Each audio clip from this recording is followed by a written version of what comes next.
Assalamualaikum warahmatullahi wabarakatuh. Hamdan wa syukran lillahi rabbil alamin. Allahumma sholli ala Muhammad wa ala ali Muhammad. Rabbi shrahli sadri wa yassir li amri wa hlul 'uqdatam min lisani yafqahu qawli. Amma ba'du. Jamaah Majelis Taklim yang dirahmati Allah Subhanahu wa taala, di siang hari ini kita bersyukur kehadirat Allah atas segala limpahan rahmat dan nikmatnya kepada kita.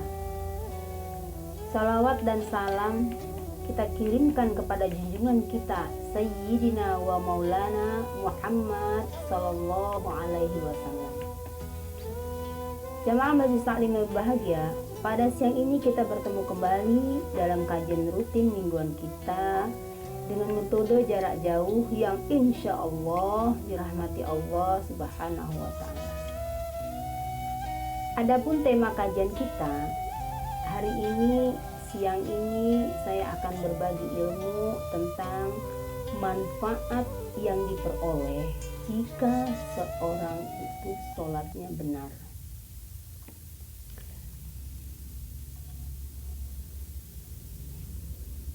Ada beberapa manfaat yang akan diperoleh oleh seorang muslim jika dia melakukan sholatnya dengan benar.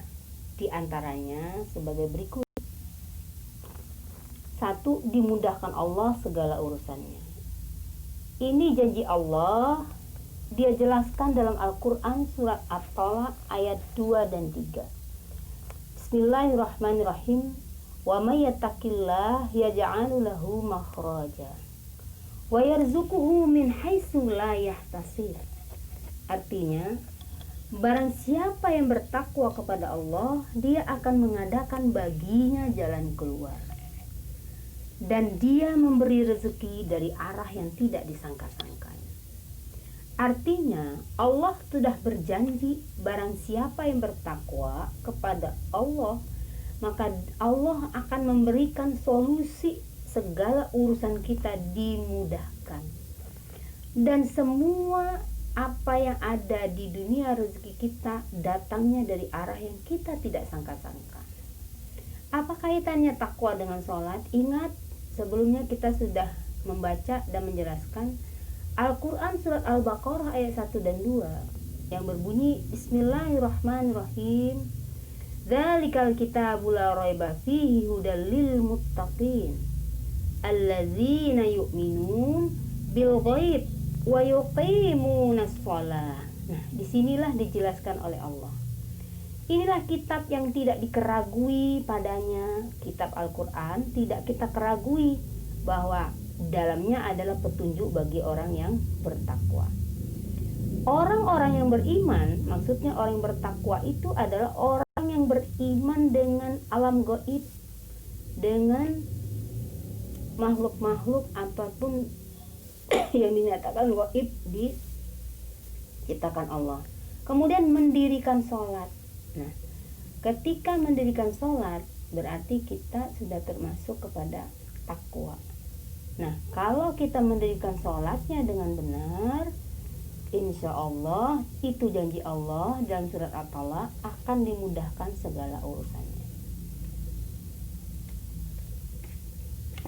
Yang kedua, kita melihat bahwa ketika seorang muslim itu melakukan sholatnya dengan benar, maka insya Allah hatinya akan tenang. Ini juga dijelaskan oleh Allah dalam Al-Quran surat Ar-Ra'd ayat 289.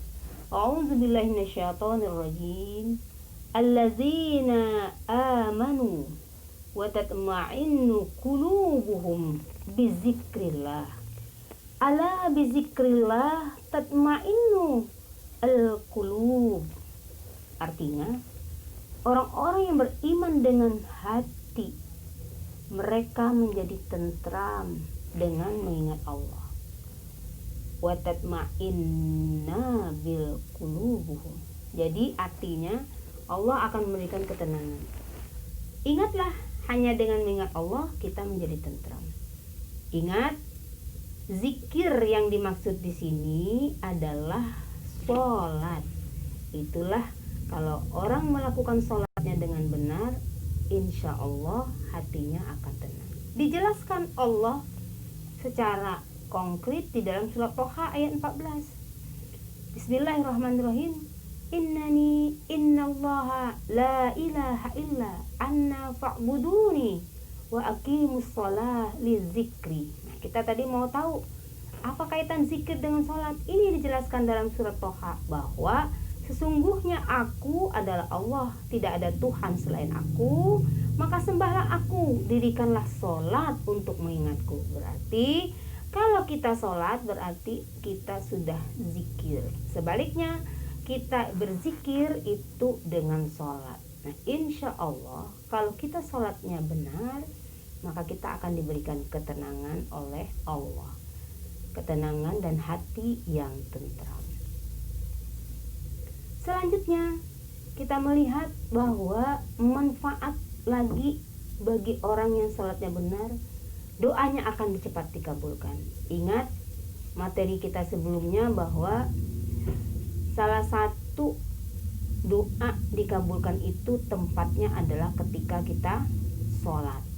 Nah, ini hanya menguatkan saja bahwa sholat yang benar insya Allah doanya akan dikabulkan.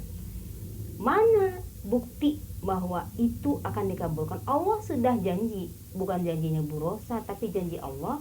Dalam surah Al-Maidah ayat 38-39 ini kisah Nabi Zakaria yang sudah tua renta, tidak mempunyai seorang anak, lalu meminta dalam sholat dengan khusyuk, minta berilah aku seorang anak ya Allah dalam sholatnya.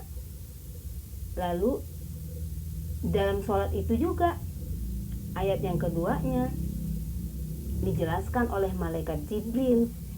Sedang dia berdiri dipanggil oleh malaikat Jibril. Apa? Disampaikan, innallaha basyiruka, sesungguhnya Allah memberikan berita gembira kepada kamu. Apa? Musaddiqal bil kalimati minallah. Jadi nanti akan lahir seorang putra. Siapa namanya? Yahya. Dari ini kalimat Allah. Nah, ini bukti bahwa orang yang sholatnya dengan benar, insya Allah apapun doanya akan dikabulkan oleh Allah. Berkaitan dengan materi kita sebelumnya bahwa salah satu tempat doa itu dikabulkan ketika kita sholat. Selanjutnya, manfaat bagi orang yang melakukan sholatnya dengan benar, insya Allah pasti semua urusannya di dunia tadi dimudahkan dan dia akan menjadi orang yang sukses. Mana janji Allah ini dibuktikan dalam surat Al-Mu'minun ayat 1 dan 2. A'udzubillahi minasyaitonirrajim. Qad aflahal mu'minun. Sesungguhnya beruntunglah orang-orang yang beriman. Aflaha. Beruntung itu, aflaha ini dalam artian sukses. Sukses itu beruntung di dunia, berkaitan untuk di akhirat. Bukan sukses.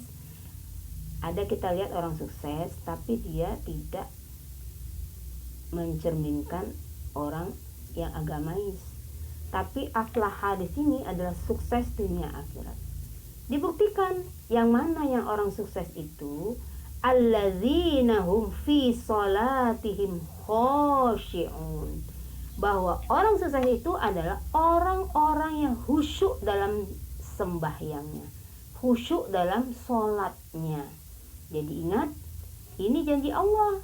Jadi tidak ada yang tidak benar dalam informasi Al-Quran bahwa muslim yang sholatnya benar insya Allah menjadi orang sukses.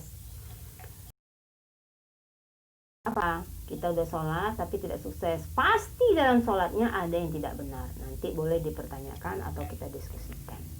Yang kelima atau yang selanjutnya, manfaat sholat yang dilakukan dengan benar, insya Allah orang yang sholatnya benar tidak akan berbuat salah.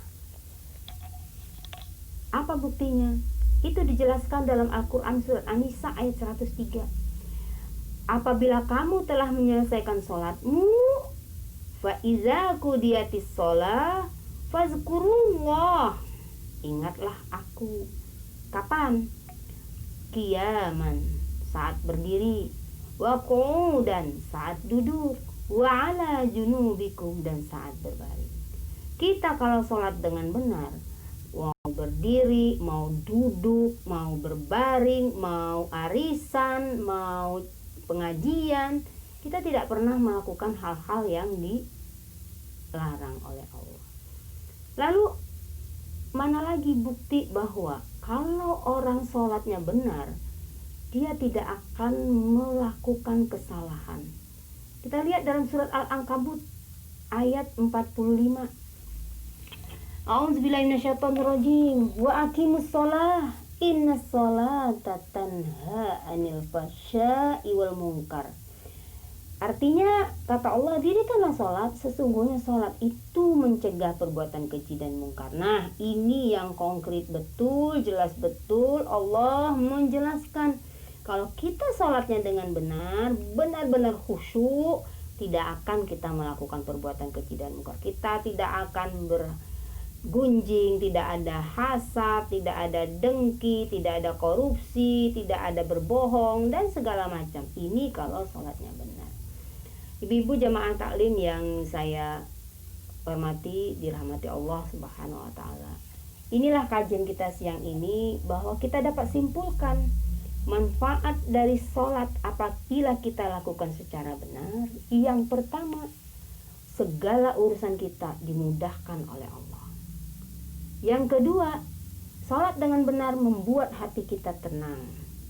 Yang ketiga, ketika kita melakukan sholat benar, insya Allah semua doa kita dikabulkan Allah. Selanjutnya, jika kita sholat dengan benar, akan mendapat kesuksesan hidup di dunia dan di akhirat. Terakhir, analisa sementara saya bahwa sholat yang dilakukan dengan benar, mustahil orang itu akan melakukan perbuatan salah. Demikianlah kajian kita siang ini. Jika ada yang ingin didiskusikan, silahkan di WA, kita diskusi bersama. Billahi taufiq wal hidayah. Wassalamualaikum warahmatullahi wabarakatuh.